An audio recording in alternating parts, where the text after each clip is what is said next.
language is the infinite use of finite means. A warm good morning to one and all present here.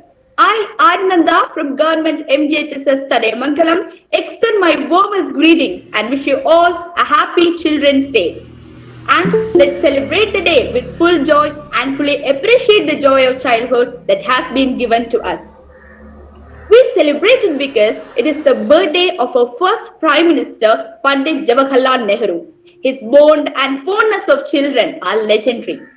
Today, we all are here to listen to the 13th session of Language Acquisition Program conducted by English Graduates Association with the title Children to Children. And I'm so happy to be here as a part of this session.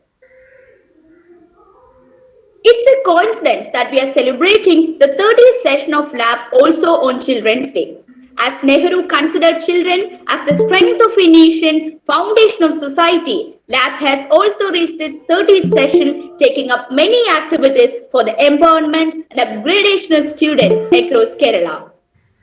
Before starting an event, we need the blessings of Almighty. For that, I would like to invite Shivanjana from RHSS Ayancheri to recite the prayer.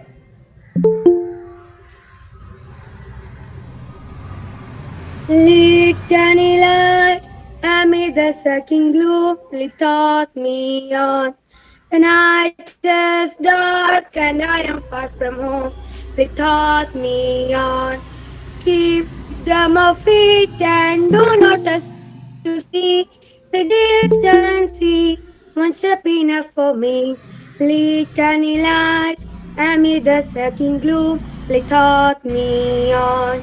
They taught me on, they taught me on. Thank you, Shivanjana. Then I'm inviting Parvati Raju from GHSS Arikoda for the welcome speech.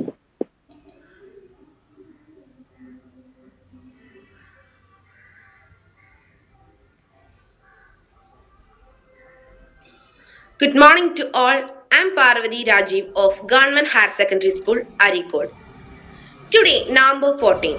This day is celebrated as Children's Day all over India. Every year as a tribute to the birthday of Jawaharlal Nehru, India's first Prime Minister. The main aim of this day's celebration is to increase the awareness of rights, care and education of children. The English Graduates Association is conducting programs on every Sundays. On this special day, November 14, the 30th Language Acquisition Program has a new phase, Children to Children. Today, classes are going to be handled by 3 children, and this is a great opportunity for us. Another specialty of this day is our program, Lab 30, is being inaugurated by a very popular film star, Biju. On this special day, my duty is to welcome the gathering. Our guest, Ms. Biju. She is a well-known Malayalam film actress. She debuted in the Malayalam movie industry with the movie Padinettam Padi. She was popular through the web series Average Ambli on Karik Flick YouTube channel. First of all, with much pleasure, I welcome Biju to this program. Welcome. Our coordinator, Vadangandi Narayan sir. We all know he is the real personality behind this program. We are all thankful to sir for giving us such a wonderful opportunity. I welcome Vadangandi Narayan sir to this program. Welcome sir.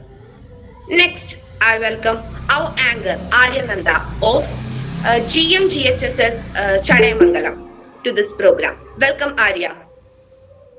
Next, I welcome Shivanjana of RHSS Ayancheri who recited the prayer.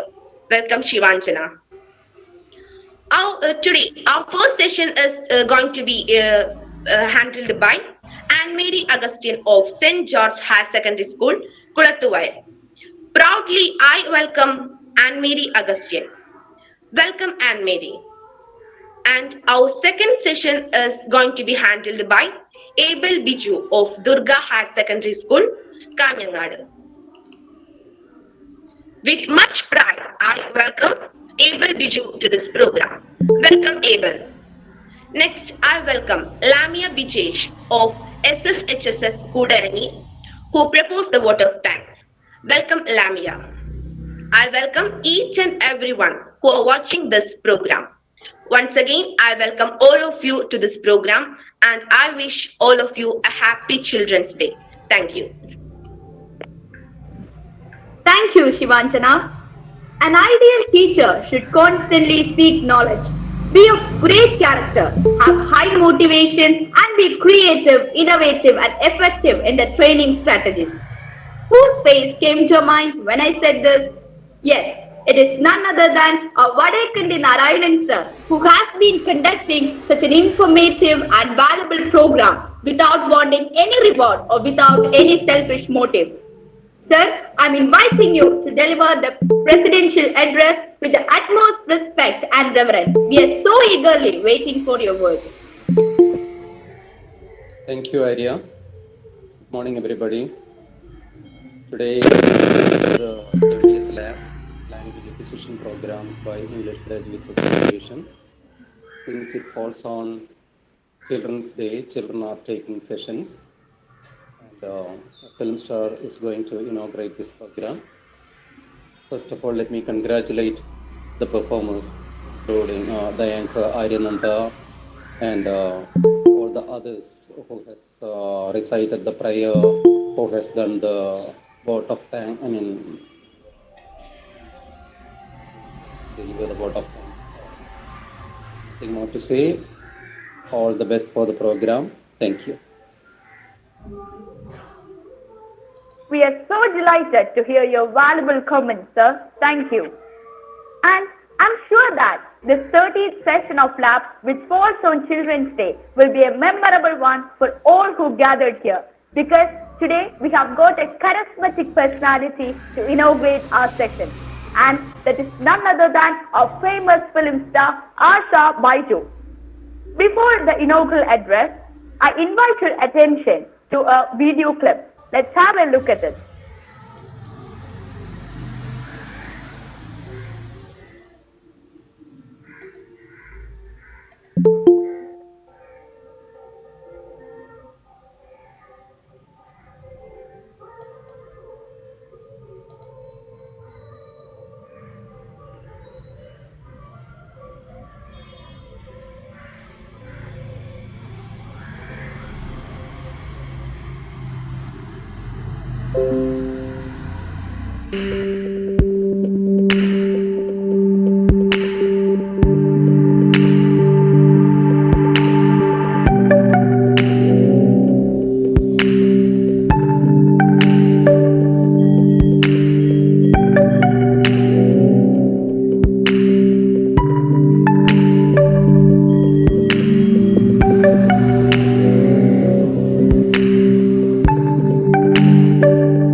Arya, Hello.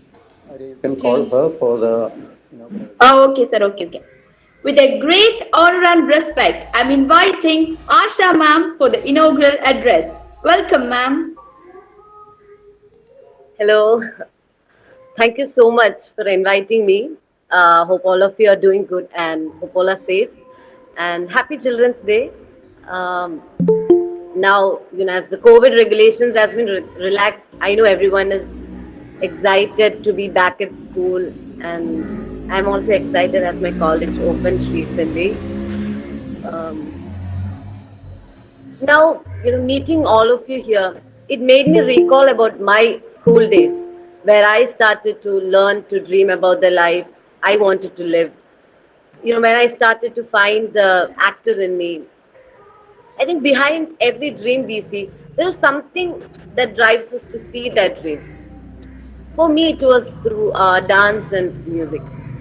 Always. I think always I kept imagining myself when I watched movies. I think I was very privileged or fortunate that my parents, my whole family were very supportive, from my childhood. They were absolutely okay with me pursuing my dreams. They really loved arts, and also they were very keen in sending me for dance classes and music classes regularly, as a short interest, of course, and they were particular that I must keep a balance between the academics and arts. For me, it has been really hard to keep that balance, but somehow I managed. But they also loved watching me doing things what I like from a young age. But um as I said, I'm very lucky. My parents supported me always, and the circumstances and my passion for arts helped me take each steps to reach my goal. And I know I have just started only, and I'm still on my way trying to be a good actor. As we all know, especially for a normal middle class people, cinema is like another space, isn't it? So it's not like regular 9 to 5 job, and of course it's not secured. It's like a very like a far away place or something like that. But basically, I was very optimistic and confident in nature because I had maybe because I had very confident upbringing. I don't know. Somewhere I believed I will become an actor, and I tried for that, and I worked on it. That's how I got into my first movie, Padanattam Padi, through auditions only, and then I got selected, and yeah, then eventually that happened. And and you guys and girls, who want to become anything in the field of arts, it's never far, and we all can reach there, and we have a lot of opportunities out there. You may fail sometimes, and but you'll achieve it. It's okay, and you know but I think parents also should encourage their children. They should talk to their kids. They should also know what their kids want, in their life, and they should have a clarity. If your parents are not aware of it, just talk with them, and make them feel confident that this is what you want in your life, and just give them a clarity. I know it's not that easy and all, but just try it. And I'm sure in one or the other point in your life, you all will come across, the incidents or the things that will make you, you know, uh, like, this is what I want in my life, or, this is this is what I want. And if that makes you happy, just go for it. It may not happen today or tomorrow, maybe not even in the foreseeable future. But when it comes, just be prepared and don't be hesitant to take whatever it takes to do what you love. And I'm sure one day you all will be living the life you all dreamed of. And all the very best. Uh, thank you so much, Sunita ma'am, for calling me. Thank you so much. I'm so glad that I could speak with you for some time. Again, happy Children's Day, and wish you all very bright future. Thank you so much. Thank you, dear. Thank you so much, ma'am. We are so grateful for your precious words. Thank you so much and all the best. Then, with great excitement and solace, I would like to invite Anne-Marie Augustine from St. George HSS Kulathuvayan, our today's resource person, for handling the first session.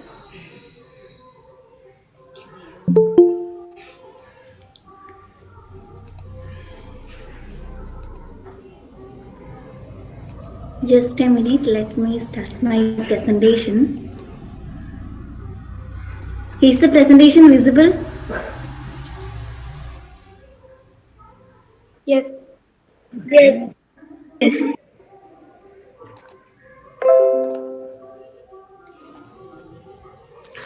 A warm good morning to one and all. How are you, my dear friends? Are you fine? I hope that you all are doing well. And this is a great opportunity that I got to share this moment with you, friends. And I'm very glad to having such an opportunity. Then it's a special day, isn't it? November 14th, the Children's Day. In the loving memory of our Chachaji, we celebrate, and the 30th lap come fall into this day, and it is a happy occasion, isn't it? Yes. So Okay. when we Okay. it's about 2 weeks that all of our schools had opened, and we are started to get back to our classroom. In for more than 1.5 years, we all were inside our home without going outside, and it was a boring life, isn't it? But now everything is coming back to its normal life, and our school also had opened, and we all are back at our classrooms. We met few of our friends, classmates, due to some protocols, but we are hoping that within 2 or 3 weeks, everything will come back to a normal state, a class with full strength. Our teachers, all of our classmates. I think school is an emotion for us, isn't it? So we can hope so that everything become right within a month. We can hope so. So today, today I would like to share you with few ideas about the different 8 periods, the eras of the English literature, and the renowned writers and poet of this era. Yes. So let me ask you a question. What is meant by literature? What is your opinion about that? What do you think? What is literature? Can some of you share their ideas? Written art? Anybody? Perhaps written art? Yes, right. It is a form of written art, isn't it? Any others who have a different idea, or anything in your mind you can share with it?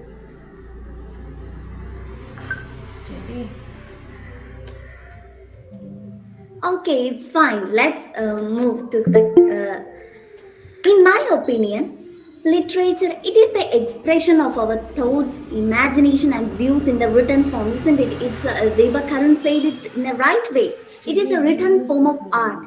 It is the expression of our thoughts, views, and imagination, and it helps us to express ourselves to the world, isn't it?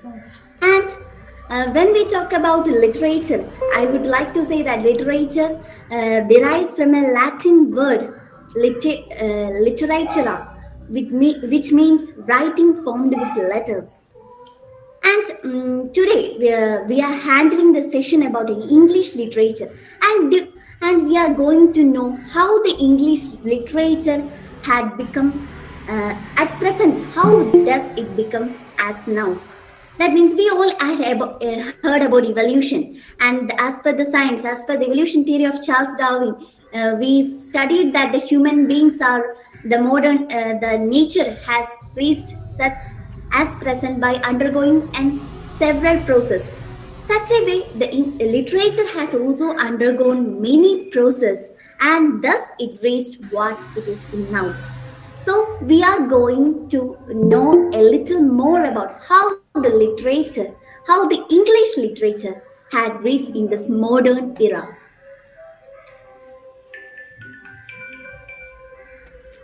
So let we How start. was it? How was it? Literature, Okay. and it is a fine art. And today we are discussing about the English literature. Let we start. There are major 8 periods of English literature. The മനസ്സിലായില്ല English literature has been divided into 8 periods, and let's have a look on that. അല്ല As you can see in the audio ഉണ്ട് presentation, the first കേൾപ്പിക്കാത്തത് period കാരണം is ഓഡിയോയിൽ the അവരുടെ Old അവരുടെ English ഈ period. Otherwise, it is known as cameraman Anglo-Saxon period, അതുകൊണ്ട് അത് and it വേണ്ടല്ലോ is from 450 AD to 1066. And then comes the Middle English period. Then the Renaissance period. We can say it was a renaissance in all aspect of the English literature. We can call it as a golden era of English literature. Then comes the neoclassical period. After that, the romantic period. Then comes the Victorian age. Then the modern period. After that, the postmodern period. At the time, at this time, what we are of in the present world, isn't it? When we talk about this classification, we should remember one thing, that there are different types of classification based on different characteristics, and today we are talking about the classification which is based on the time period and the changes that takes place in our literature during this time. So the first period, and it is the Anglo-Saxon period. When we take a look onto the Anglo-Saxon period, it is also known as the Old English period, isn't it? Because at that time, our English language was not well developed as we see now. That English was known as the Old English, otherwise the Anglo-Saxon. It was the earliest form of our English language, which was spoken about 600 AD to 1100 AD. And the special studies are needed to read or write the Old English, since it is completely different from the modern English. When we talk about the Old English, we all knew that in our classrooms, when we are studying some poems, we may see some unfamiliar words like thee, though, thy, and the teachers will say that it is a type of these are the words that used in the Old English, and you should write the corresponding modern English word with that to understand the poem, isn't it?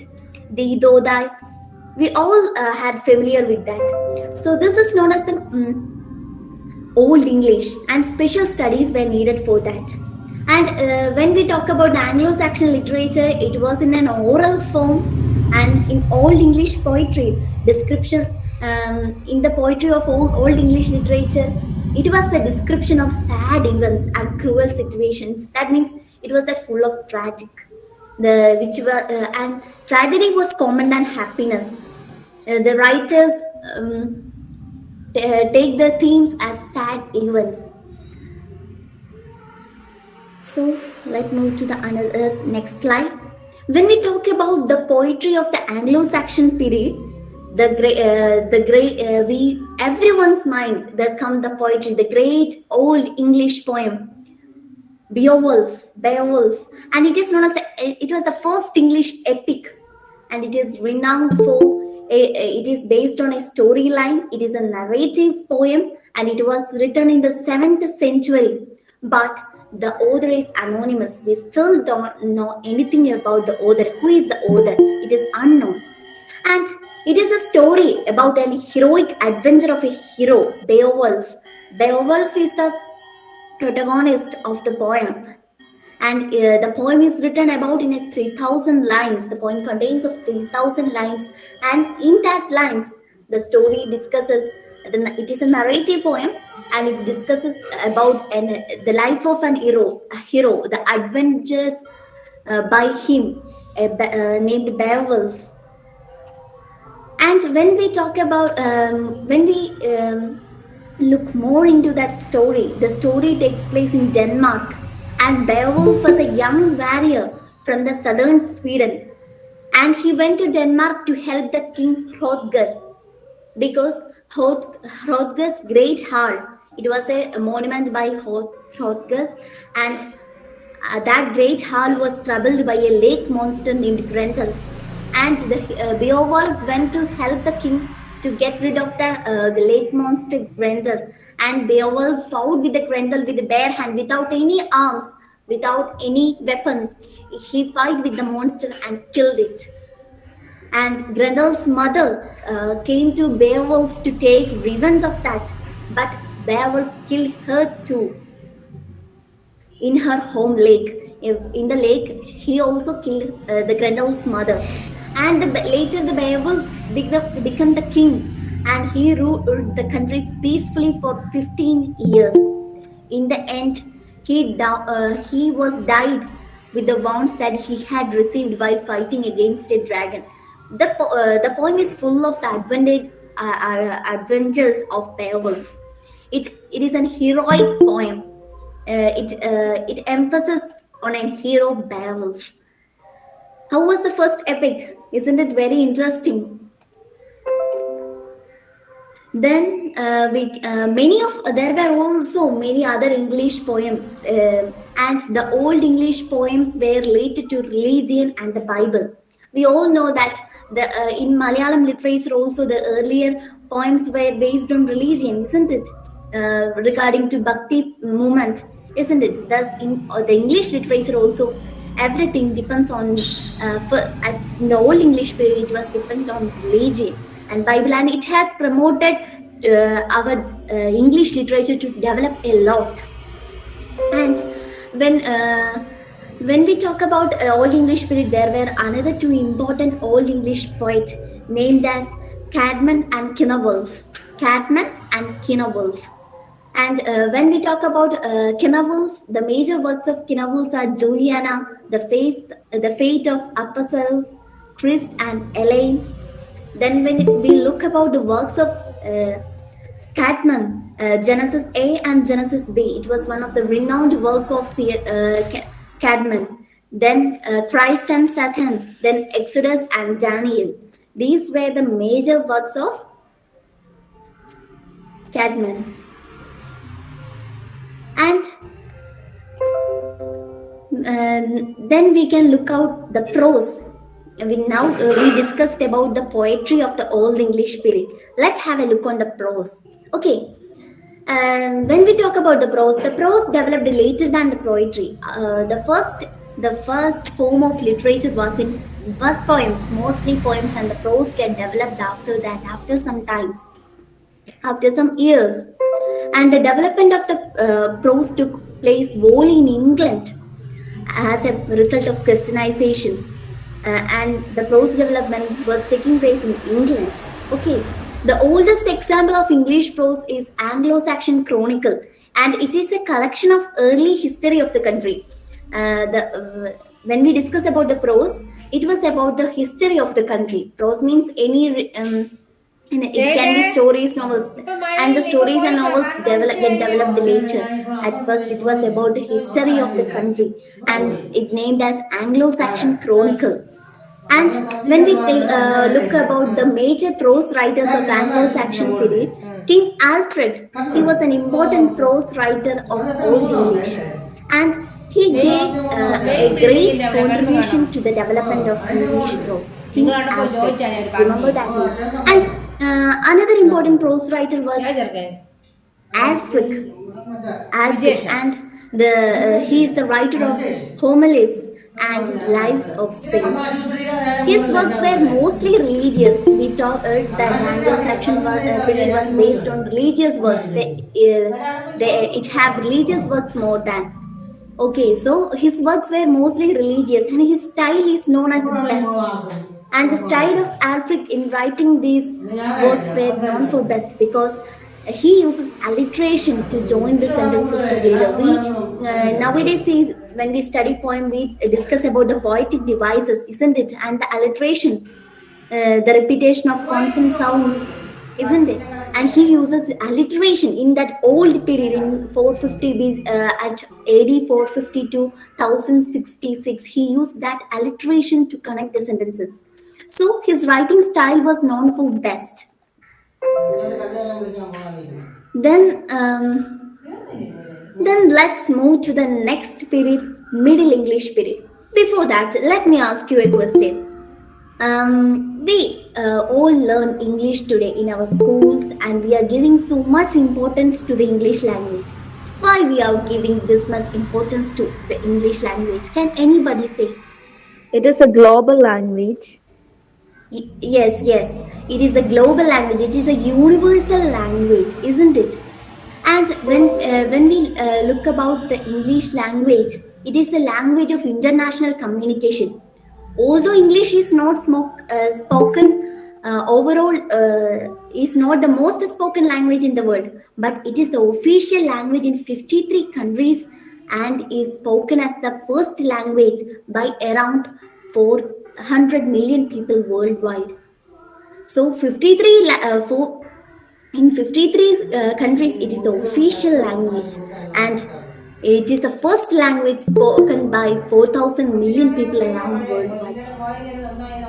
And also it is the most common second language, and we know the most common first language, and it is Chinese Mandarin.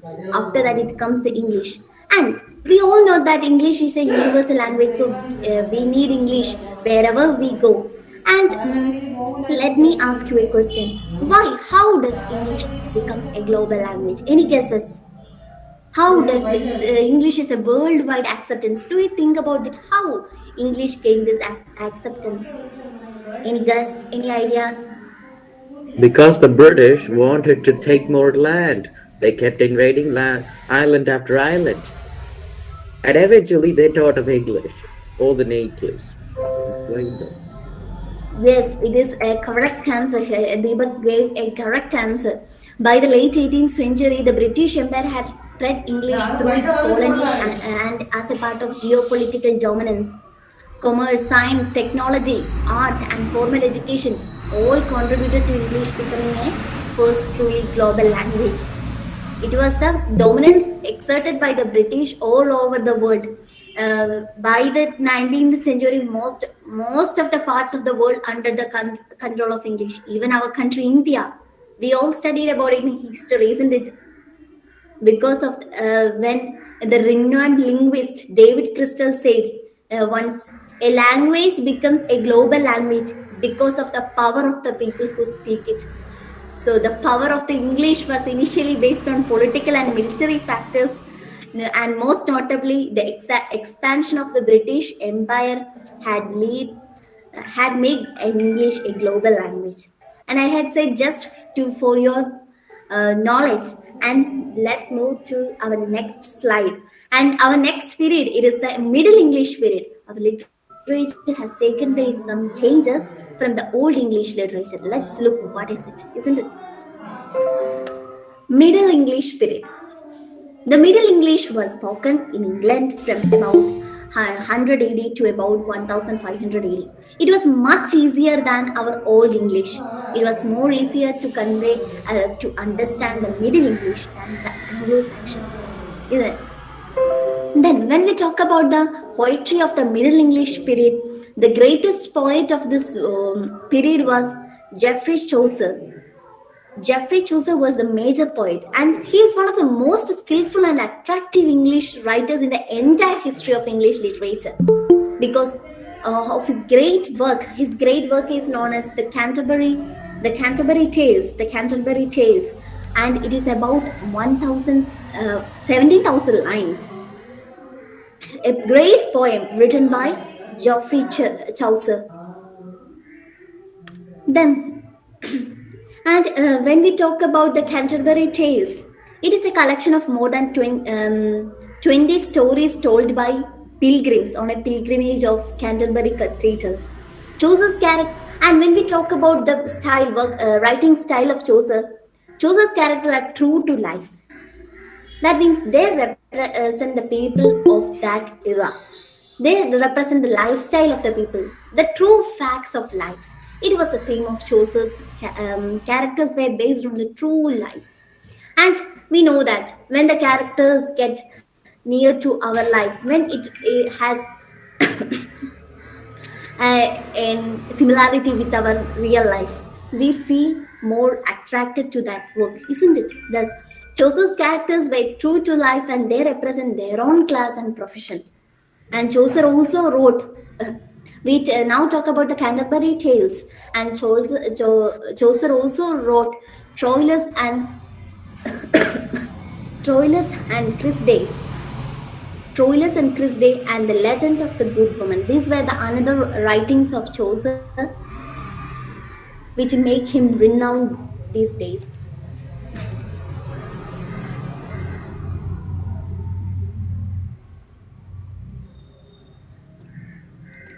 Then another, when we talk about that period, the another poet of Chaucer's time was William Langland. And when we talk about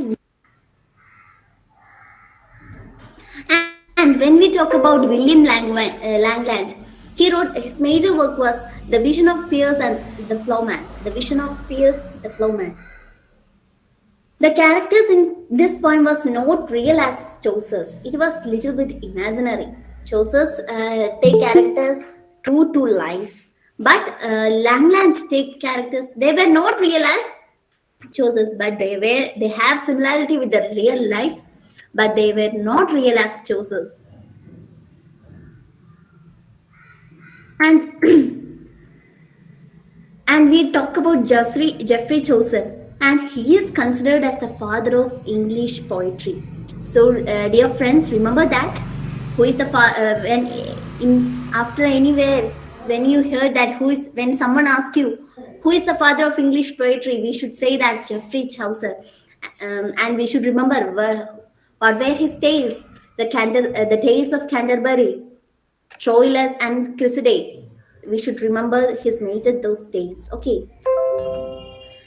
Then we could now we look about the poetry, and we say that it is the Canterbury Tales of Geoffrey Chaucer was a collection of 20 stories. That means it is a narrative poem. Each poem has there was a story to tell. Each poem has a story to tell. That's why it is written as a collection of story. It was a poem. It was a narrative poem. And when we look about the prose of the Middle English period, it was also religious in nature. In the Anglo-Saxon period, we said that the works were religious, isn't it?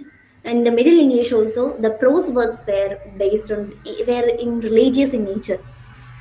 And when we talk about the prose, the Anchoress is a prose work mainly written by Richard Raleigh. Anchoress. And when we talk about Anchoress, it tells about Lord. It was a prose that tells about the rules of the life. A rules to become an ideal man in a life, how we should behave in a society. It was of rules. And another work written by Richard Raleigh was The Form of Perfect Living. And Richard Raleigh is very noted for his prose style and his work. And he's important in the history of prose, Richard Raleigh. Because of his prose style, even though he talked about the rules of the life, his prose style was admirable. And that make Richard Raleigh a famous prose writer. And another prose work was Maud the Other's Sir Thomas Malory. Maud the Other is the work done by Sir Thomas Malory. And it was about the adventure of King Arthur and his knight. The religious nature is taking a little bit different. The English literature is getting a change. We can say that the Middle English period prose writing was majorly based on religious themes, but now we can say that it is the Maud the Other. It is the prose work written by Sir Thomas Malory, and it was about the adventure of King Arthur and his knights. And another major milestone of this era was the translation of Bible from Latin to English for the common people. And it was another milestone because for the commoners, they only knew English, and Latin was considered as a spiritual, a high language at that time. And the Father John Wycliffe translated the Bible from Latin to English, and this helped the common people to understand more about Bible, to know more about the biblical stories. Later, before that, they only they have only heard about that. And when we read, it improves our imagination, and it was hence it is said that it is a milestone of that age. And when we look, say about the Middle English period, we should also mention the plays. The playwrights had also developed in that period. And the first English plays, when we talk about the first English period plays, it was called miracle or mystery plays because they were also religious and were performed in near to the churches. They were also religious, and hence it is called as miracle or mystery plays. We say that the Bible is translated from Latin to English, and it helped a lot of people to know more about the mysteries and miracles that discussed in the Bible, and hence the plays takes place, and hence it started the development of plays. And the first English plays were known as miracle plays. And the subject of the matter of such plays was biblical, I say. It was biblical, such as the disobedience of Adam and Eve, Noah and the great flood, and events in the life of Christ, and so on. The theme was biblical. And miracle plays were then followed by morality plays. What do you mean by morality plays? Let's have a look, isn't it? The hero of the morality play always represents mankind. That is the speciality. And other characters are not peoples. They are not peoples. They are of qualities, abstract qualities like truth, beauty, evil, greed, death. They all are abstract qualities. And hero of the play, that is, hero represents mankind. And it is the conflict, and it discusses the conflicts between man and his abstract qualities. And one of the best example of such play was Everyman. It was a name of a play, Everyman. And when we look into Everyman, it is a play accounting the life of everyman. We say that the hero of the play represents the mankind. Hence, the everyman also represents the whole mankind. And it is an allegorical. It was an allegorical play. That means it was relating to a story, a picture, or even that represent mostly that represent moral or religious themes. It has also political qualities. Okay, it was an allegorical play, and when it was the conflict. Here, the play discusses the conflict between good and evil, and it is shown by the interaction between the characters. The characters of the play was everyman, the hero, everyman, the hero, then the messenger, God, death, cousins, good deeds, wisdom, confession, beauty, strength. Those abstract qualities were the characters. And in the last of the play, the everyman, the hero, learns that when you are brought to death and placed before God, all you are left with are your own deeds. The good deeds remain, smell sweet, and remain even afterward death. It is the theme of the play because we told that there were morality plays which followed miracle plays, and it is an example of morality plays. And the author of this play is anonymous. And after that, we can just move to the next period, and it is the Renaissance period, a golden era. Now we have talked about the Old English period, the Old English language, then the epic Beowulf. After that, we get into the Middle English period, Geoffrey Chaucer, the Tales of Canterbury, then the plays Everyman. They were first the plays were miracle plays, then it followed by morality plays. After that, we are going to a Renaissance period. As the Renaissance period means, it was a era of revival. That means it is known as the golden age of literature. So remember that the Renaissance period is the golden age of English literature, and the Renaissance period, it was an era of cultural revival and poetic evolution. The Renaissance does not only take place in the English literature. In every aspects of the world, the Renaissance takes place. In history, we study about the Renaissance period of the era and the scientific developments, the developments in literature, art, paintings. We all studied about that, isn't it? Thus, in English literature, the Renaissance period also takes place. In English literature, also it takes place, and it stands as an early summit of poetry achievement. The era in which the modern sense of English poetry begins.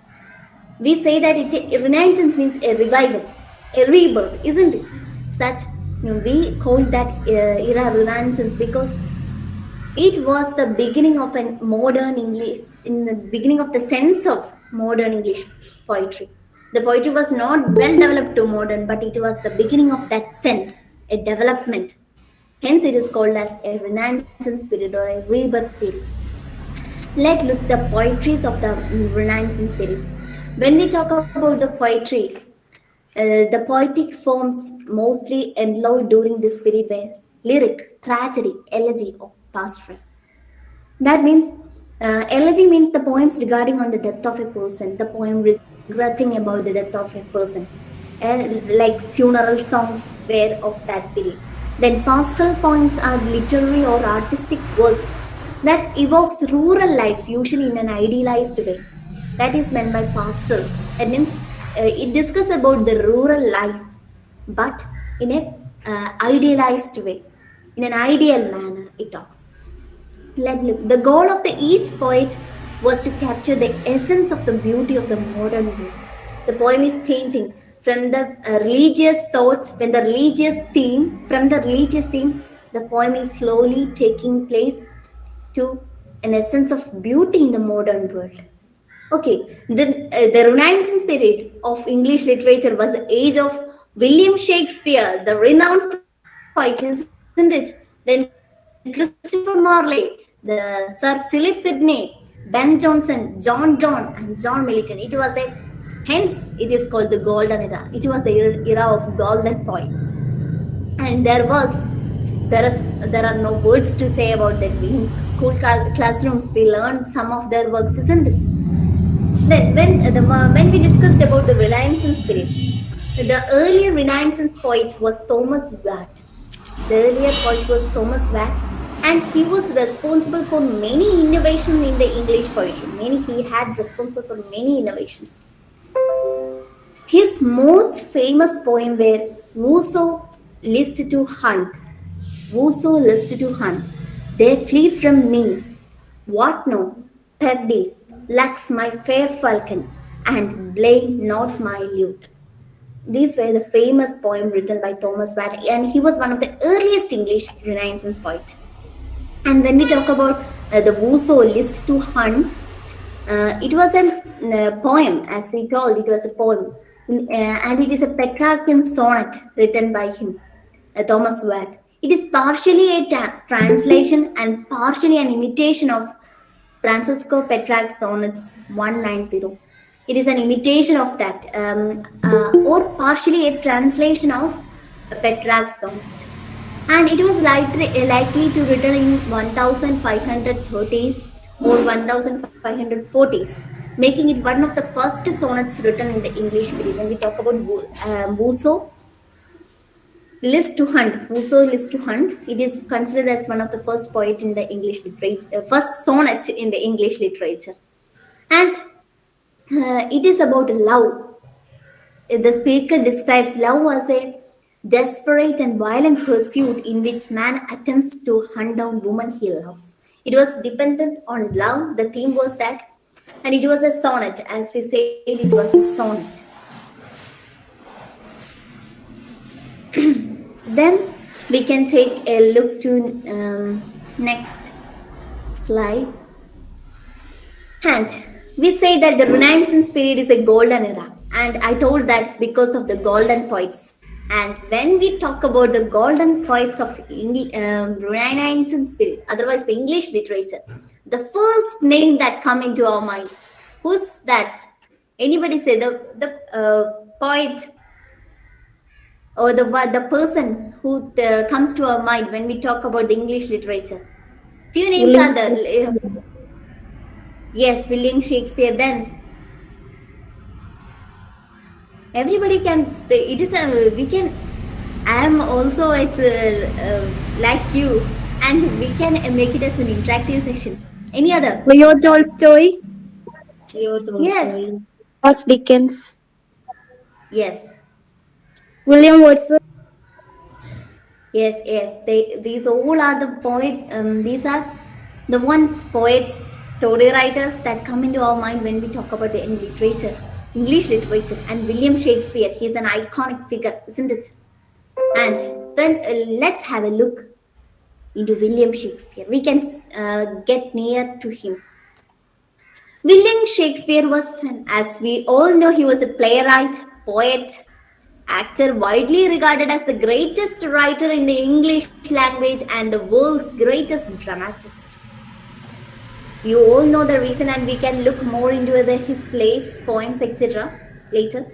And he is often called as the English national poet and Bard of Avon. Bard of Avon. Okay, then he wrote the blockbuster plays of his day, and some of his most famous plays are Macbeth, Romeo and Juliet, and Hamlet. There are a lot of plays written by Shakespeare, and when we talk about it, we have a lot to say. And I am here written a few major plays: Macbeth, Romeo and Juliet, and Hamlet. And when we talk about Shakespeare, another thing is Shakespeare's sonnets. Therefore, sonnets means Shakespeare's sonnets are 14-line poems on variety of themes. And in the whole lifetime, he had wrote 154 sonnets. So, and let's have a look into the different works of Shakespeare. Okay. Then we talk about the poems written by Shakespeare. The one is the Rape of Lucrece, and he wrote it in 1594. And when we talk about that poem, it was a narrative poem, because that means it tells us a story about a legendary Roman noblewoman, Lucretia. Her name is Lucretia, and the Rape of Lucrece has a serious tone throughout. As the name suggests, it has a serious tone throughout throughout. And the poem contains 1,855 lines, which is divided into 265 stanzas of 7 lines each. The poem consists of 1,855 lines, which is divided into 265 stanzas of 7 lines each. And the rhyming scheme of the poem, each stanza is A, B, A, B, B, C, C. A, B, A, B, B, C, C. And it is a format known as rhyme royal. It is known as rhyme royal because which has been used by Geoffrey Chaucer, John Milton, John Masefield. So it is known as a royal rhyme because it is being used by royal poets. That means they were considered as the master of our English literature. Hence, remember that the rhyming scheme AB, BCC is considered as rhyme royal. Okay. And when we talk about the poem Rape of Lucrece, it is, as I told, it is a narrative poem about the legendary noble woman Lucretia, and her husband was Collatin, and he was a soldier in the Roman army. And Tarquin, our Sextus Tarquin, was a Roman soldier, and as the name suggests, it tells about the rape of Lucrece by Tarquin. He betrayed his friend, and it is the poem. The poem visualizes. The poem gives that discuss about that story. And when we look about the next poem of the William Shakespeare, it is Venus and Adonis, and it is written in 1593. The Venus and Adonis. And when we talk about that poem, it is also a narrative poem. Shakespeare mostly written narrative poems because every poem has a story to tell. And Venus and Adonis is also a narrative poem. And the poem tells about the story of Venus. Venus means the goddesses of love. Venus. And the poem discusses the unrequited love. That means the one-side love of goddesses Venus on Adonis, a young man who goes for hunting. And Adonis was a young man, extremely handsome young man who would rather go for hunting, and it was a one-side love. The poem is pastoral, at times erotic, comic, and tragic. It contains discourses on the nature of love and observation of nature. It also discusses about love, the nature of love, and observation on nature. Also, it contains. And it is a pastoral poem. That is, it discusses themes of rural life in an idealized manner. And the poem consists of stanzas. The poem consists of 1,194 lines in 199 stanzas. And it was a great poem written by him. And and another major poem written by William Shakespeare was The Passionate Pilgrim in 1599. Then we can look to the tragedies written by Shakespeare. First of all, Hamlet. I think that you all know about Hamlet, isn't it? Hamlet was a great tragedy written by Shakespeare. And the full title of the tragedy is Tragedy of Hamlet, Prince of Denmark. And we often shorten that title to Hamlet. And it is a tragedy written by Shakespeare. In between, it is considered in between, it was written between 1599 to 1601. It takes a. Anybody? Rahil, please mute your mic. Rahil, it's muted. Continue. Okay. Then Hamlet, isn't it? It was written between 1599 to 1601, and it is Shakespeare's longest play because it contains 29,551 words.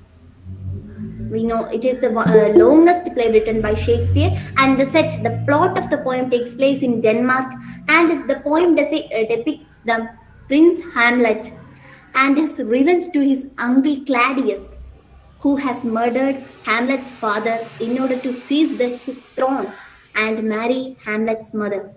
Hamlet is the prince, Hamlet's father is the king. So it was a revenge of Hamlet to his uncle Claudius, who murdered his father in order to seize the throne, in order to attain the power and to marry Hamlet's mother. It was a tragic work. Then we can talk about Othello. It was also a tragedy written by Shakespeare, probably in 1603. And the full title of the tragedy is The Tragedy of Othello, the Moor of Venice. As the earlier tragedy, it is shortened by us for the usage. Othello. The full title is The Tragedy of Othello, the Moor of Venice. And when we discuss about that tragedy, Othello is a military commander of Moorish race. It is a race in that time, Moorish race, and he was a military commander of Moorish race who was serving as a general of Venetian army in the defense of Cyprus against the invasion of Ottoman Turks. He was the military commander, and he was serving as the general of Venetian army in the defense of Cyprus against the Ottoman Turks. And he has married a young, beautiful, wealthy Venetian lady, younger than him, named Desdemona. And against the wishes of her father. Her father did not agree for the marriage, but they married against his wishes. And when we talk about the other characters, Lago, he is one of Othello's trusted soldier, Lago. And Cassio, he was another Othello's loyal and most beloved captain. Then when we talk about Lago, he is Othello's trusted, but he was jealous about Othello. Lago hates Othello because for promoting a younger man named Cassio. And Mary, isn't it Iago? Is it Lago or Iago? Sir, when I looked about the Shakespeare's tragedies in Google, it says that Lago. Sometimes I had been mistaken, and sorry for that inconvenience. When I look more Okay, about sorry, sorry. Shakespeare, I think it is in Othello. Othello, the arch villain is Iago. It's very famous. Is it Othello you are talking or Hamlet? I'm talking about Othello.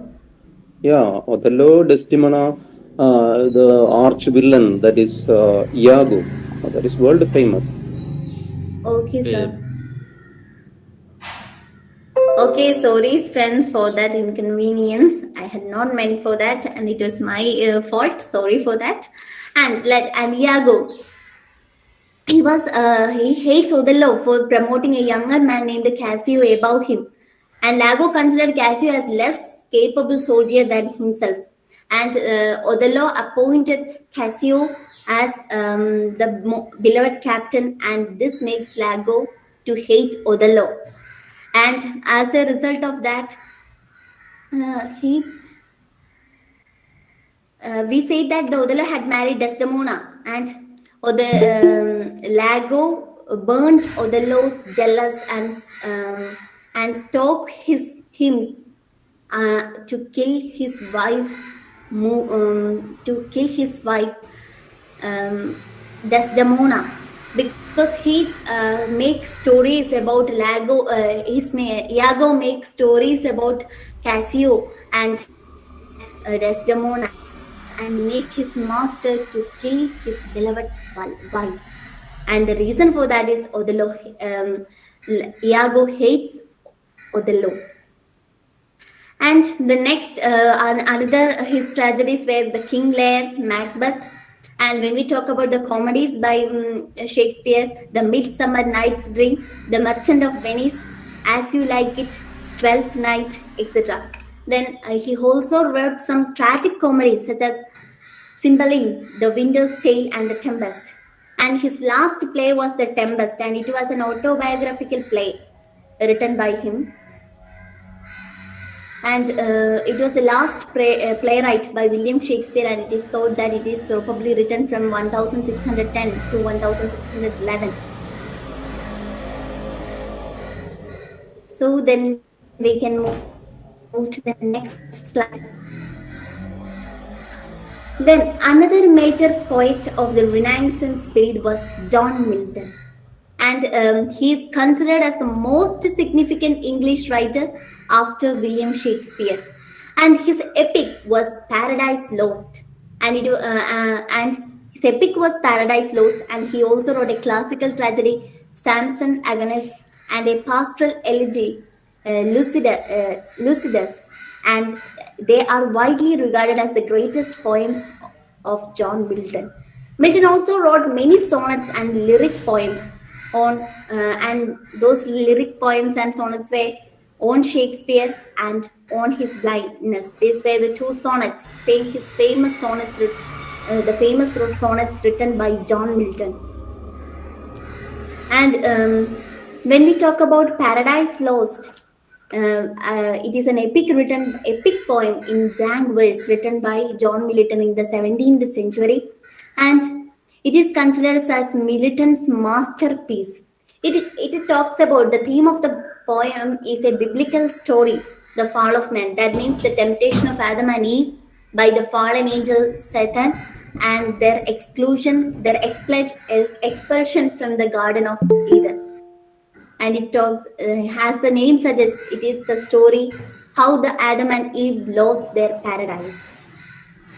And when Samson Agonistus, it is also a poem based on the biblical character Samson.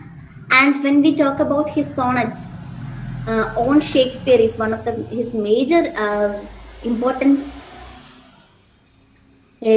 sonnet, and it was written in 1630 by John Milton, and it is a 16-line poem that is contained within a single stanza. It only contains of a single stanza of 16 lines, and in this sonnet, the poem, as the name suggests, on Shakespeare, the Milton was seeking to honor Shakespeare, the man, but more importantly, his literary contribution. He was asking to to honor the Shakespeare's literary contribution. And Mary, may I interrupt? Okay, sir. How long will you take? 45 minutes. Is Is it it? over? No, it's a Only. little more to discuss. How many more minutes you need? 10 more minutes. Is it fine? The other person also needs 45 minutes. And Okay, also sir. the Then, feedback, we want the feedback also, 15 minutes. okay. Okay, sir. I will, as fast as I can, I will do Okay, that. okay, manage it. Okay. Then comes to the neoclassical period. And when we talk about the neoclassical period, it is divided into major three periods: the Restoration period, the Augustine age, and the Age of Johnson. And it is divided into major three. And when we talk about the neoclassical period, the writers of the period try to imitate the style of Romans and Greeks, and thus that combination of term neo, which means new, and classical, as in the day of Roman and Greek classics. It was also an era of enlightenment which emphasized logic and reason. The theme of the poems, theme of the works were logic and reason. And in fact, neoclassical period ended in 1798 when Wordsworth published romantic lyrical ballads. The period was based on logic and reason, and it is known as the period of enlightenment, otherwise the age of reason or era of logic. Then comes the major poet. When we discuss about the poetry, John Dryden was a famous poet of his time, and Dryden wrote an allegorical satire named Absalom and Achitophel. Then, in this poem, he has used a biblical story in order to attack the politicians of that time. And another his satire was Mac Flecknoe, and it attacks the rival poet named Thomas Shadwell, who was the laureate of that period. He in Mac Flecknoe he attacked Thomas Shadwell, and it was a trend of that period. Such a satire. Satire means showing, it is a way of criticizing people or ideas in a humorous way. So when we talk about John Dryden, Mac Flecknoe is a satire written by him, and it is very important and known worldwide. And when we consider the prose, compared to the poetry, the prose of neoclassical age developed more, and poetry of the period developed the qualities of prose. The poetry helped the prose to develop some qualities such as clearness, beauty of expression, lucidity, etc. And the major prose writers of the period were Jonathan Swift, Joseph Addison, Richard Steele, and Daniel Defoe. We all know that Jonathan Swift is famous for Gulliver's Travel. Then Daniel Defoe for Robinson Crusoe. It was Robinson Crusoe. It was about the adventures of Robinson Crusoe, isn't it? Then, when we talk essays, was also a major form of literature at that period. John Dryden was also famous for his essays. An essay of dramatic poesy was written by John Dryden, which deal with major critics and taste of men. And in the late century, Shakespeare was widely criticized for his careless attitude towards mixing genres, and therefore his essay of dramatic poesy was written in the form of a dialogue among four gentlemen: Eugenius, Critus, Lycidius, and Neander. Neander speaks for Dryden itself, and Eugenius favors modern English dramatists by attacking the classical playwrights. And when we talk about essays, another person was Samuel Johnson. He also wrote essays in his periodical entitled Rambler, and which was published twice in a week, each Tuesday and Saturday. Let's move very fast. Then another one is Francis Bacon, and he covers the topics both about public and private life. And his translation of his essays into French and Italian appeared during his lifetime itself. Some of his major essays was of death, of unity in religion, or of revenge, of adversity, etc. Then we move to the next period, the Romantic period. And the Romanticism was an artistic, literary, musical, intellectual movement that originated in the Europe towards the end of the 18th century. And as we said earlier, the lyrical ballads generally considered to have marked the beginning of English Romantic period. And the lyrical ballads were written by, we can have a look on that also too. And when the Romantic poets are also called as early 19th century poets, and these poems revolted against the poetic tradition in the 18th century, and they turned into nature. They disliked the set rules and orders of neoclassical period. Instead, they give much focus on emotion, imagination, freedom in their poetry. And the simple and commonly used natural language was chosen for the poetry rather than complicated language.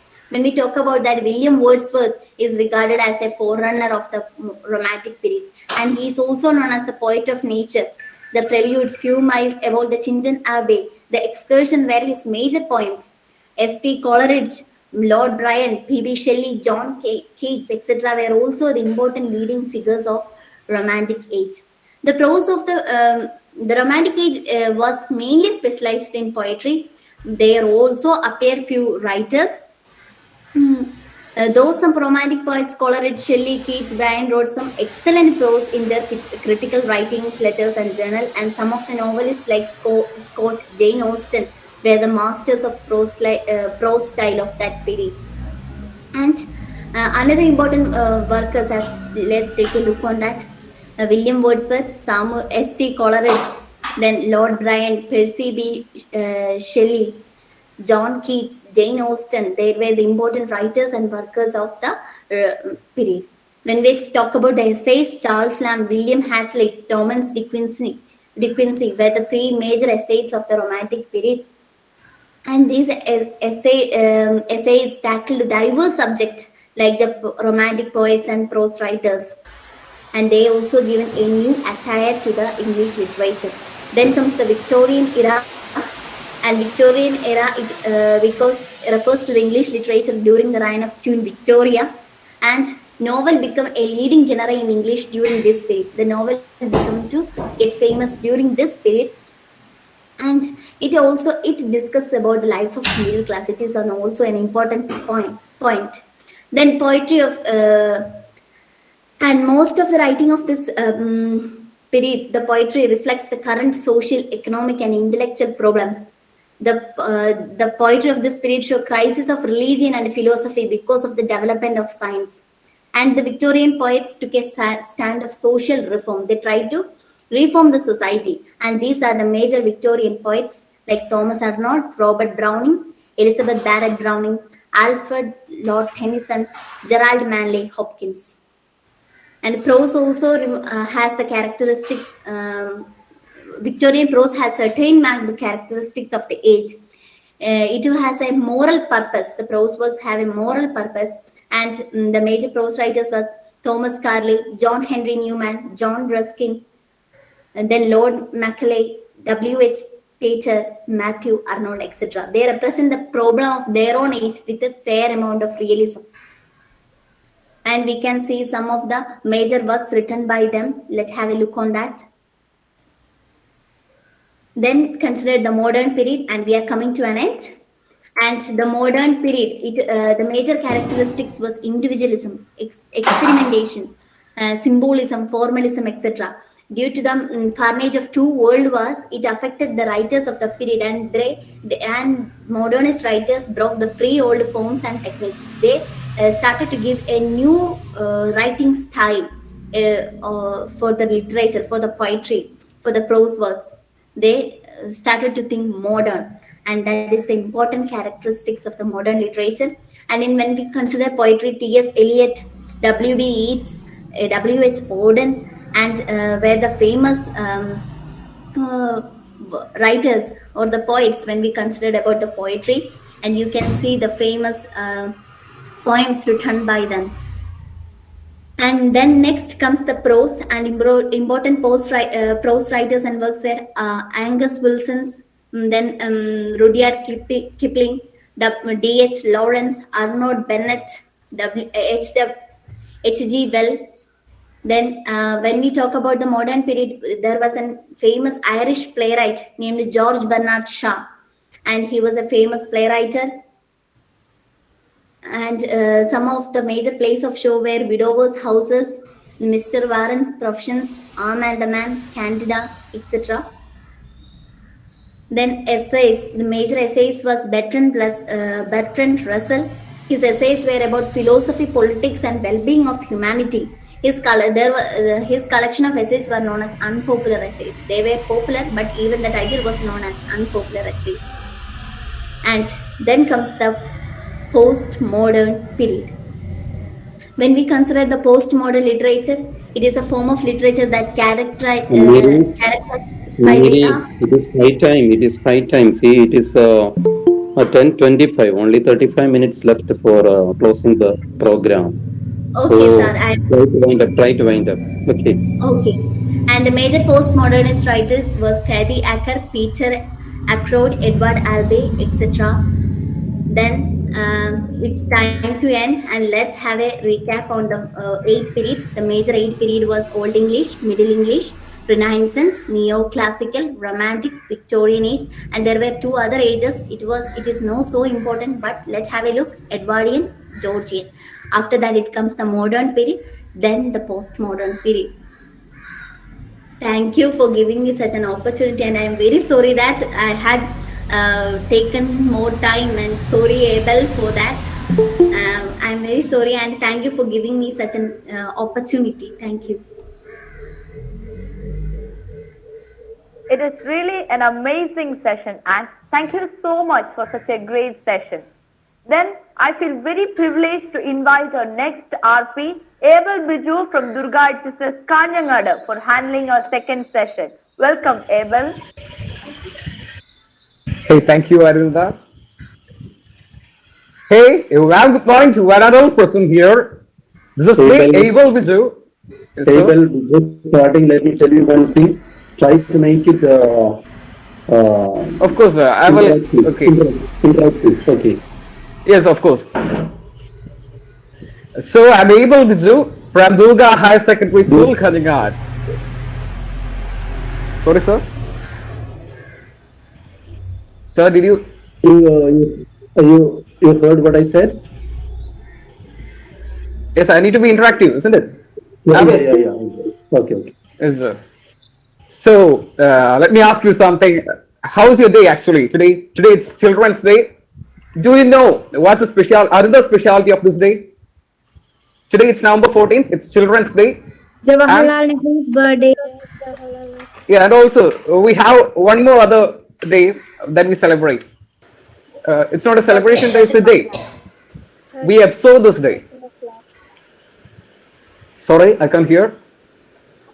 Kids are actually taking this session. This is the 30th session of lab program. Yeah. But it's observed as World Diabetic Day. Okay, so you must be aware of your lifestyle diseases like diabetes and all. So I just mentioned here. Okay, so you have noticed my name. I'm Abel Biju from Durga High Secondary School, Kanjangad. Have you ever visited this place, Kanjangad? Have you came to this place? No. Do you know where it is? No, really. Yes, it's at the northern tip of our Kerala. It's Kasaragod district. When I'm speaking about Kasaragod district, I need to speak about my district. Kasaragod district is known as the land of 7 languages. Do you know it is in Malayalam? We call it as Sapta Bhasha Sangama Bhumi. I need everyone to be interactive, okay? Should not be an interactive. Everyone must be interactive. Today it's our day. We must celebrate this day. Today you are gathered here to enhance our language, okay? You have to understand that it's our stage. It's for we, the children. So I will be in a certain interactive way itself. Then, it's Kasaragod district. And if you're remembering, if anyone have come here on the 60th Kerala School Kalolotsav, it was held at this district at my town, Kanjangad. Do you remember that? Have anyone visited here during that time, during the 60th Kerala School Kalolotsav? Hello? No. No, it's not that boring to it. Okay. It's okay. So you must definitely visit here. We have many tourist areas here. So let's come to the point. Before that, I think a couple of weeks before your schools are opened. How is your school? How is your classmates? How is the teachers? We have lost memory before the 2 years, isn't it? Are you all excited to go to school? Yes. Yes. So kind of excited. I don't know how it will go. Yeah, even me itself. I'm a plus two. First of all, I'm a plus two student, and I'm taking class for the first time. Sometimes there will be limitations in this class, so please be apology for me if there is any mistakes. Okay, are you? Okay. Yeah. Okay. Let's have a chit chat session. We will be interacting like this. Okay, mainly we are focusing on interacting.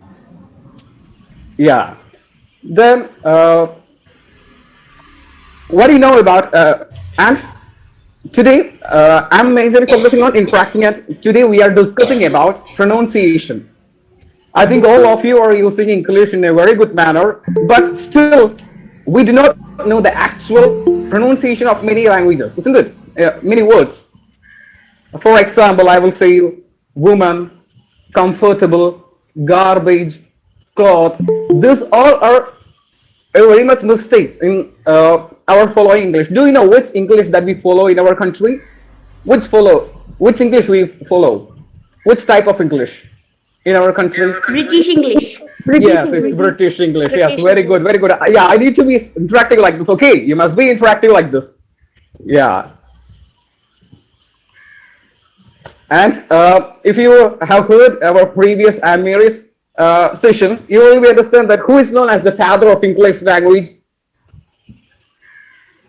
Do you remember? Geoffrey Chaucer. Yes, Geoffrey Chaucer. Yeah, so you have enjoyed the classes, isn't it? Yeah. So,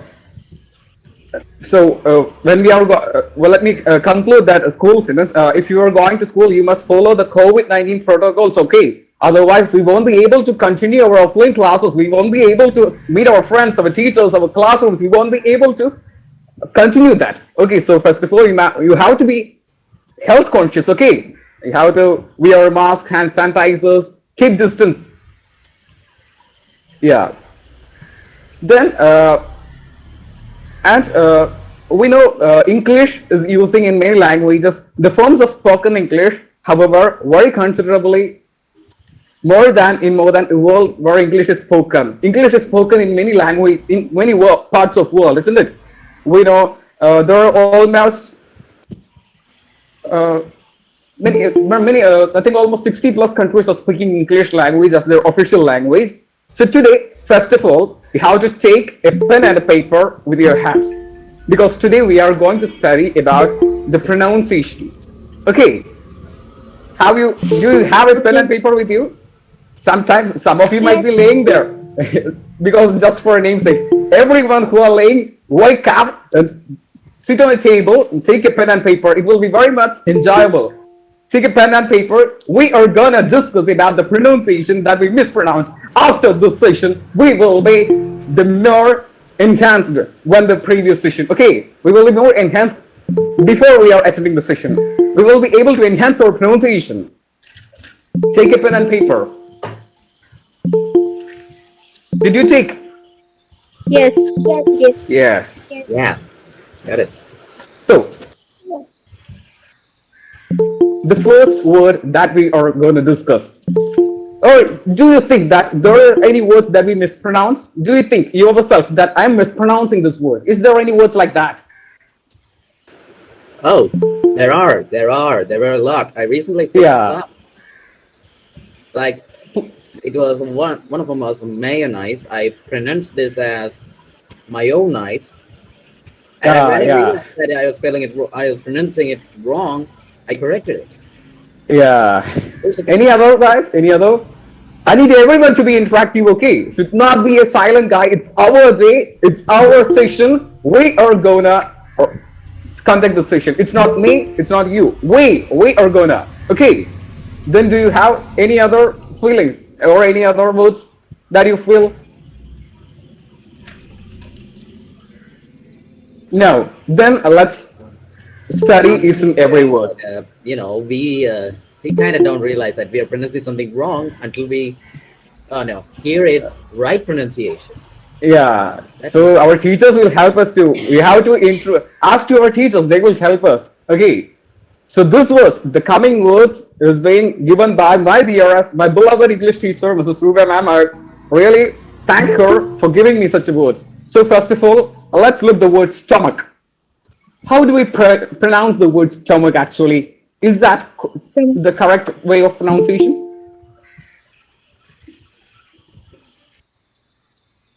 No, we are pronouncing it as stomach, isn't it? But it's Yes. wrong. Oh, yeah, but it's wrong. We must pronounce it as stomach. Stomach. Okay, its pronunciation is Stumak. It is the pronunciation method of that. So you have to, how do you write means put a number and write first STOMACH, stomach, and put a hyphen and write how it is pronounced. Okay, do you understand? Yes. Yeah. Then first word, it's stomach.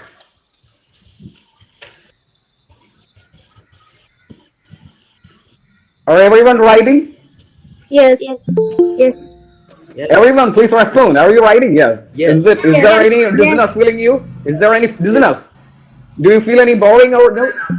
No. I think No. No. okay.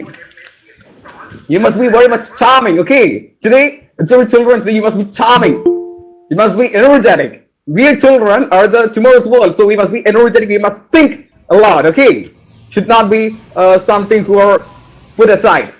We are English students. We should not. Abel, please repeat the pronunciation. It's stomach.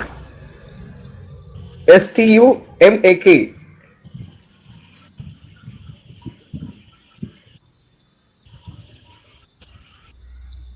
Okay. Then we know our Kerala is situated in the southern part of our India, isn't it? Yes. Isn't it? Yes. How would we pronounce the word southern actually in our real life? Most of us actually say it as southern. I say it. But I was till the age till up to 7th standard or 8th standard, I was pronouncing that southern. Yeah. I think many of you might be using like that, isn't it? Sometimes. When we're hanging with it, and explain Yes. about such thing. We are just reading this words southern, but it's actually southern. Its spelling comes as SUTHERN. This is the pronunciation spelling. I think hope you know the spelling of southern, but it's pronounced as southern. Okay. Yeah. Now before before going into the next word, we need to know what is phonetic and unphonetic words. Have you heard of phonetic words? No. Yeah. No. It's Okay. those words you pronounce as exactly as they're written, right? Yes. Good, Devak. Very good. Yes. English is an unphonetic language. That means I will explain to you. Phonetic. Malayalam is a phonetic language. For example, let's take a word in Malayalam. We can take the word ka. We pronounce the word ka in every words in equal way, isn't it? Let's look. Coloring. Sorry. Hello. Is there? ഇതെന്തിന്റെ class ആയിരുന്നു? ഇത് പ്രൊനൗൺസിയേഷന്റെ ഇത് Tharoppally school ഗ്രൂപ്പിൽ എന്തൊക്കെയല്ലോ? Excuse me, can anyone please? Selina teacher ഇട്ടതാണ് ഈ link. Okay, Abel, ask Yes, the sir. girl from which is your school. Yeah, from which school you're from?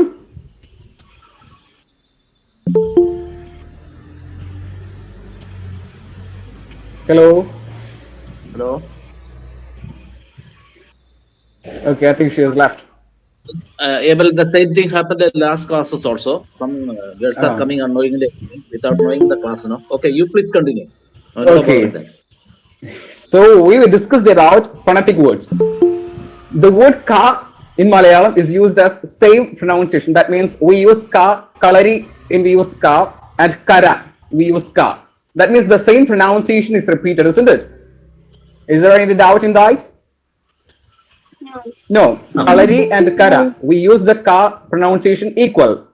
But this type of words are known as phonetic words. But in English language, it is unphonetic because let's look the spelling of cat. What is the spelling of cat? Can anyone please say? C-A-T. Yes, cat. Yes. And if you're, what's the spelling of city? C-I-T. Yes, very good.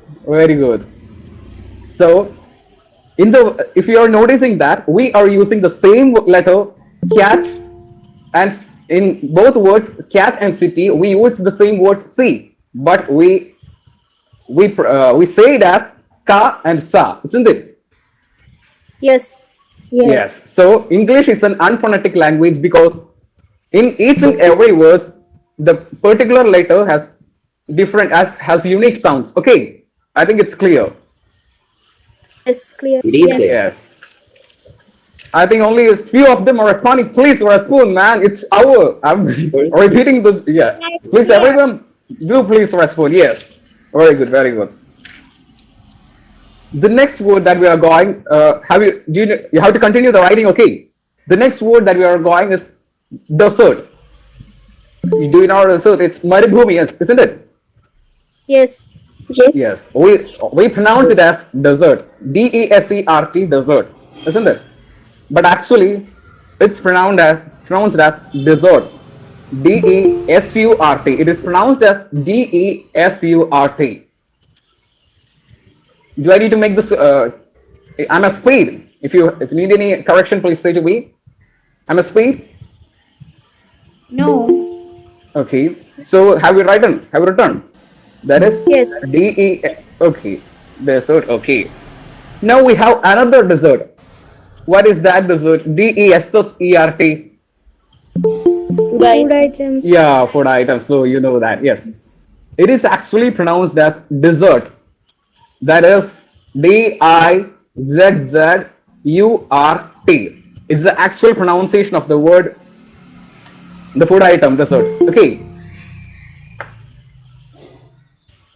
So next time when you're going to Cuba, you have to say, so give me a dessert. That time we will be exclaiming, oh, he knows the correct language. Okay, are you there? Respond me. Hello.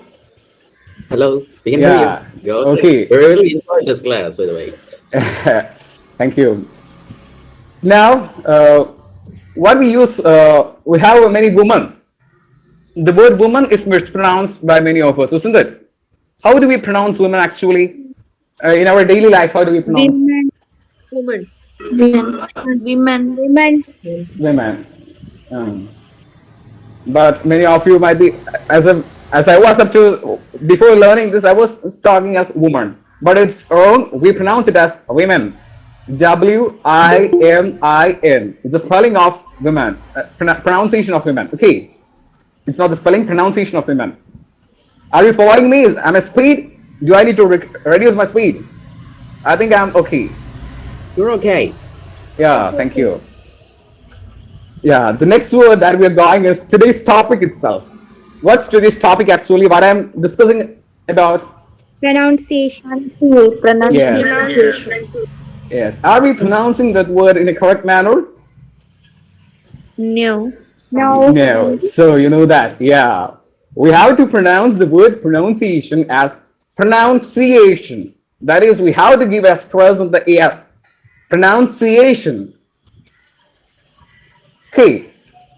So the spelling of the pronunciation, the pronunciation will be PRUNUNSEEAYSHUN. It's the actual pronunciation of the word pronunciation. Okay. Okay. Okay. Okay. Yeah. Where are the other people? There are 75 or 78 people in this. I can only hear the words of okay of 10 or 20. Where are the others? Don't be shy. Okay. Please don't be shy. That sometimes Just come forward. get them here. Just we need to get them here right now. They're probably afraid. Yeah. Yeah. Let's. So everyone must be active here. Okay. It's our class. I'm repeating that it's our class. You can edit my if I have any mistakes. Okay. It's then the next one. The word AISLE. Write that word AISLE. How do we pronounce that word? I. Yes. Yes, it's pronounced as Isle. That is ILE is the spelling of that word I. Okay. Please repeat that. Sorry? Can you please repeat? Yeah, yes. The word AISLE is pronounced as Isle. ILE is the pronunciation. Okay. Now, let's write the word entrepreneur. Do you know entrepreneurs? Yeah. Or From on TV. how is it pronounced? Now, Entrepreneur. no, that it was my mistake. I pronounced it in a mistake. It is entrepreneur. Entrepreneur. Entrepreneur. Yeah. So, like, write the spelling. Do you know? Write the word EN. It's the spelling of entrepreneur. ENTREPRENEUR.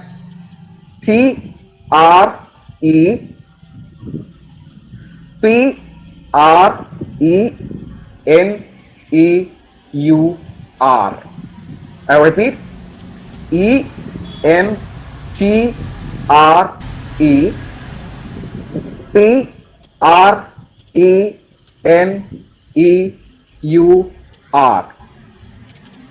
Okay, and it's pronounced as, you have to put a hyphen in between. I will say the place where you have to put hyphen.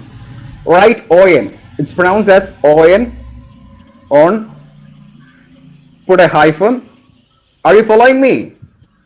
Yes. Yeah. Yes. All of you. Yes. ON hyphen TRUH. ON hyphen TRUH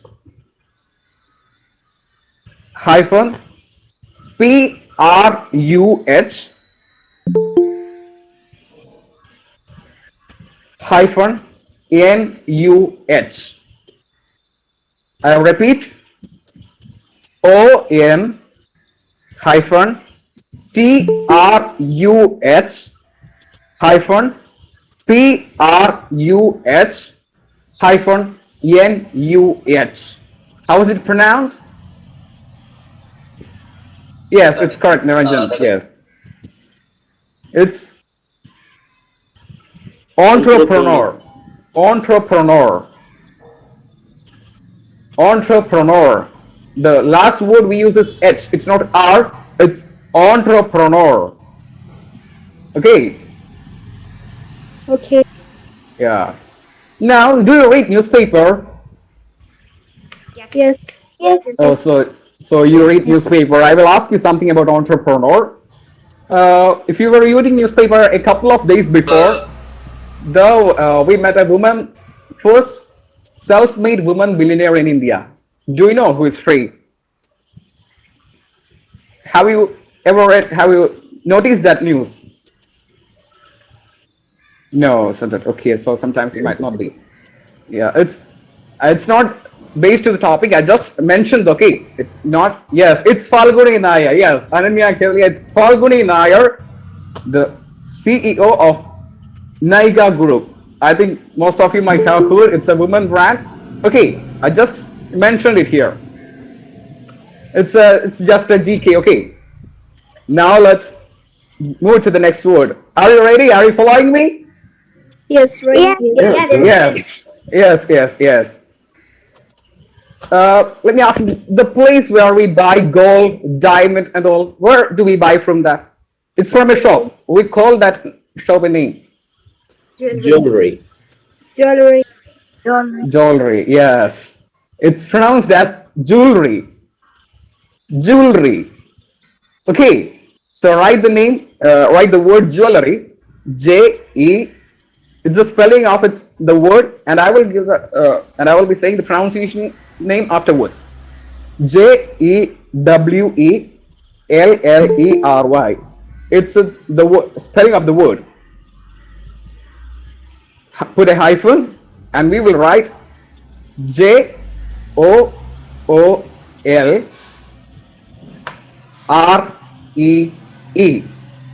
This is the spelling of jewelry. Okay, jewelry.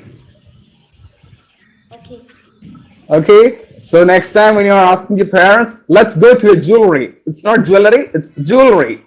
Okay, yeah. Okay. So how many words do we write?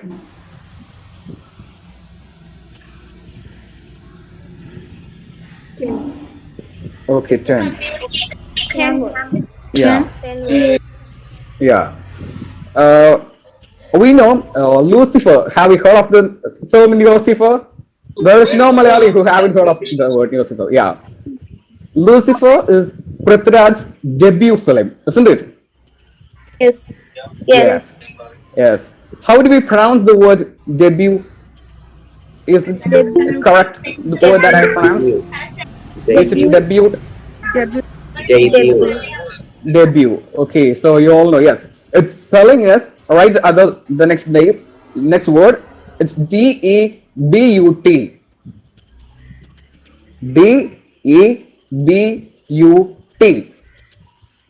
Put a hyphen. It's pronounced as D-E-I-B-Y-O-O.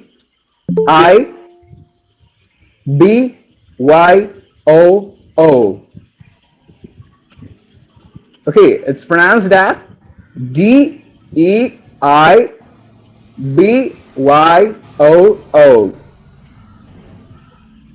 And it's debut.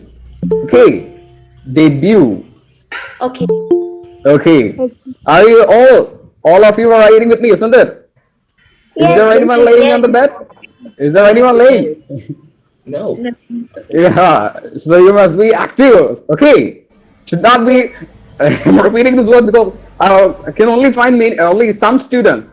Everyone must have to participate in this. Okay. Yeah. Now the next word. It's a man who comes and repair our pipes. Who comes to our house? No, what we call them? Plumber. Plumber. Yes. It's spelling. So like the next word, it's pronounced as plumber. Plumber. Okay, write the next word. P-L-U-M-B-E-R. Plumber. It's a it's the spelling of the word. We pronounce it as P-L-U-H hyphen M-U-H. Okay, P-L-U-H hyphen M-U-H. It's plumber. Okay. Okay. Is there anyone? Do I need to repeat? I don't think so. You're saying pretty clear, so it's a P-L-U-M hyphen M-U-H, right? Yes. Then let's write another word. It's divorce.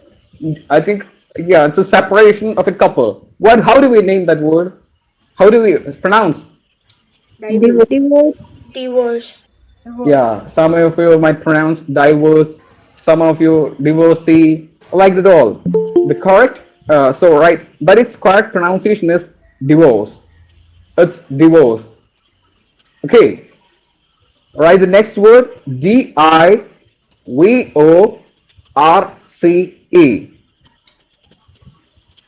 Divorce.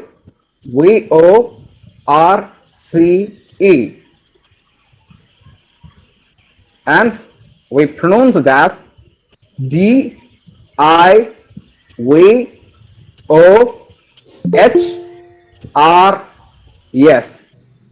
Okay, Divohrs.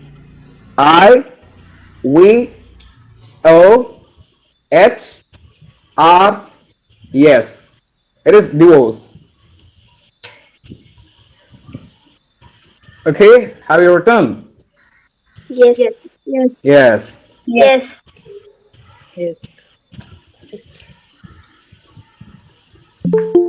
Have you tried it?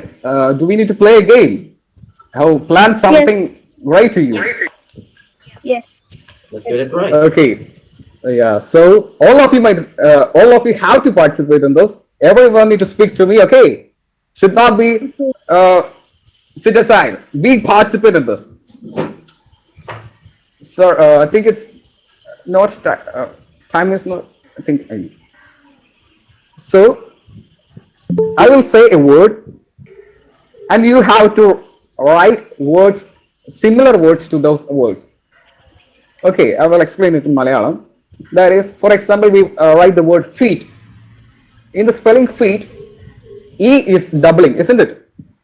F-E-E-T, feet. So your task is, ഇങ്ങനെയുള്ള words ഇല്ലേ, നടുക്ക് E വരുന്ന words, അങ്ങനത്തെ കുറച്ച് words ഒരു 2 minute കൊണ്ട് എഴുതി നോക്കിക്കേ. എത്ര പേര് എഴുതുക, ഏറ്റവും കൂടുതൽ വേർഡ്സ് എഴുതുന്ന ആരാണോ അവർക്ക് നമുക്ക് അവാർഡ് കൊടുക്കും. മനസ്സിലായോ? നമുക്ക് വേർഡ് ലിമിറ്റ് ഇല്ല, 4 വേർഡ്സ് തന്നെ വേണമെന്നില്ല, എത്ര വേണമെങ്കിലും ആകാം. പക്ഷെ നടുക്ക് ഇ എന്നുള്ള വേർഡ് റിപ്പീറ്റ് ചെയ്യണം, ഈ ഡബിൾ ചെയ്യണം. ഓക്കെ, ഫീറ്റ് പോലെ അങ്ങനെ വേറൊരു word. So your time starts now.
Is okay, time up. Were you able to find words? Yes. Yes. How many words did you find? Only 3. Okay. It's okay because it's for. Okay. 11. If you were 11 words. Wow. 13 words. Oh, so you are all experts in English. Well done. Follow this. Okay. You have to be an expert in vocabulary. So for that you have to read. Okay. So let's continue our words. I think all of you have participated in the game session, isn't it? Is there anyone who has not participated? No. Yes. Yes. Let's continue our words. It's a place where we go to have food. What's the place called? I do not know. Hotel. Restaurant. It's that rest. What's that word? Restaurant. Yes. Restaurant. Yes. Restaurant. Someone else pronounce? Yes. It's there's some correction. We pronounce this as restaurant. Restaurant. Okay. So write the word R it's the spelling of the word R E S T A U R A N T. And put a hyphen, we will write its pronunciation. It's R E S T R O N T. I'll repeat the pronunciation. It's R E S T R O N T. Is that clear? Yes. Yes, clear. Yes. I'm very much sad because all other people, where are the other people, man? Come here. Are we writing? Those who are not those who are not saying this is and all, are you participating? Well, No well, reply we at are all. not participating. They might be just sitting and watching, I believe. Okay. Then it's restaurant. Okay. Then when a teacher is coming to our class, we all stand up, isn't it? Are we all Yes. standing up? Yes. For what purpose? For what? We are depicting what? We are To depicting. respect teacher. Yes. Yes. Respect. Yes. Next the next word is respect, and it's pronounced as respect. RISPEKT. So first of all, write the word R. It's the spelling of the word RESPECT,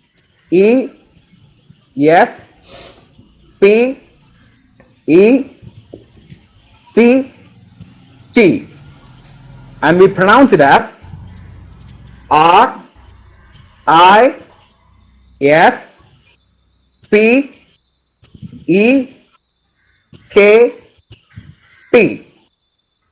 I repeat the spelling of pronunciation. Sorry, how it's pronounced. It's RISPEKT.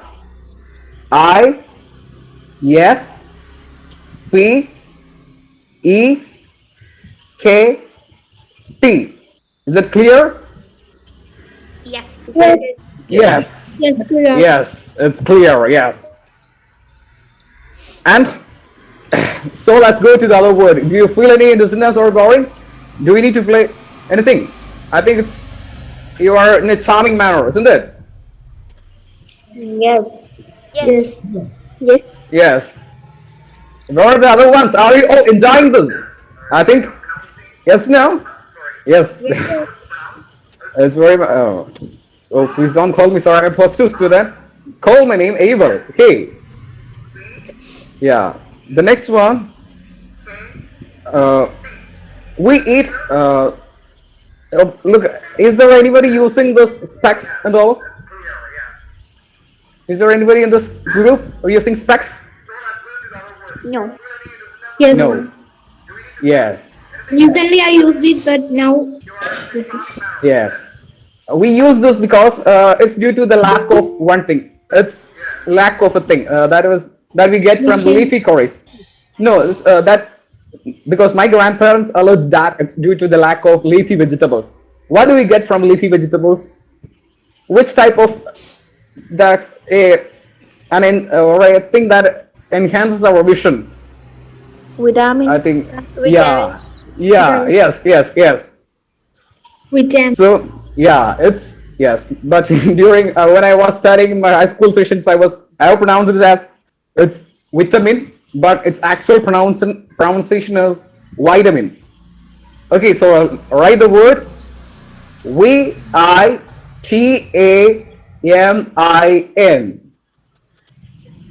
and we pronounce it as VYTAMIN.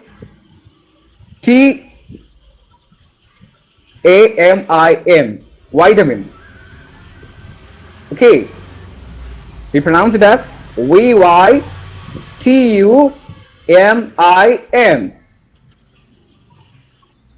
Is it okay? Is it clear? Yes. Yes. So let's go to the other word. Yesterday, some of our great persons or personalities were honored with Khel Ratna awards, isn't it? I think if you were reading newspapers, you might have noticed that. Yes. Our Neeraj Chopra, our Kerala's pride, PR Srijesh, they all have been awarded as Khel Ratna, isn't it? Yes. Who all are they? What are they doing? Athletics. Yes, athlete. The next word is athlete. Write the spelling ATHLETE.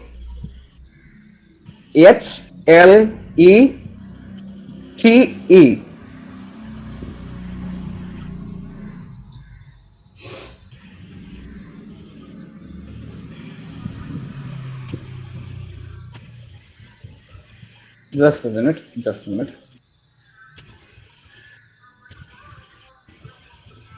And it's pronounced as ATHLETE.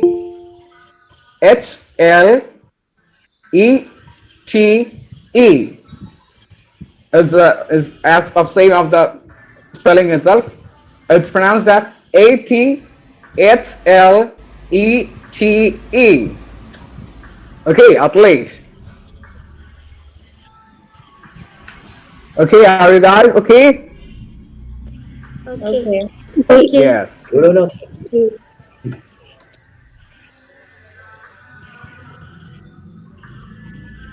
Now, there are many people that we can see in our TV shows and all that they make us smile. Okay, they're making us smile, isn't it? Like great humor, Ramesh Pishari, like those people are making us smile. What are those people called? Comedian.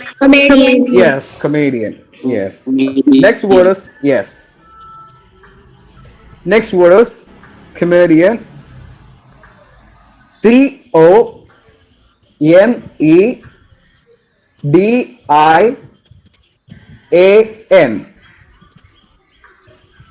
We pronounce it as KUHMEDIAN.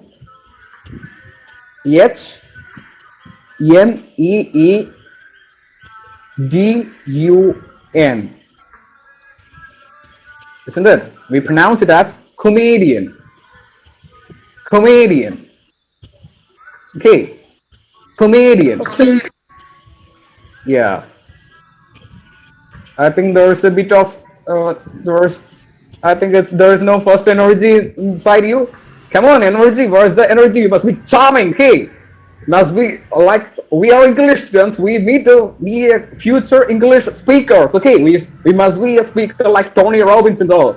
So for that we must practice. We should not be an introvert or how to keep shy. We have to explore the opportunities that we are getting, the potential that we are getting. Okay, should not be shy. Let's try to enhance our language.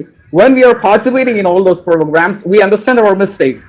And when we are participating in the next one, we have to try to enhance from the previous one. Okay.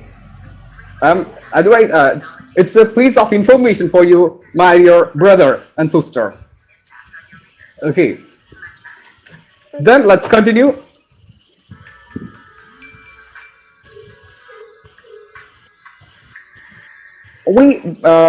You know the word product, isn't it? Product.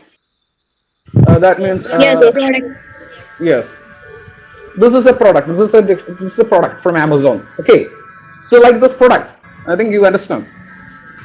Yes. Understood. Yes. We pronounce that word. So our next word is product. All right. The spelling PRODUCT.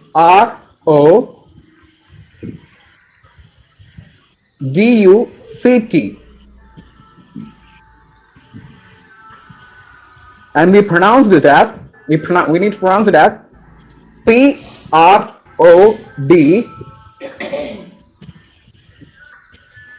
hyphen KT.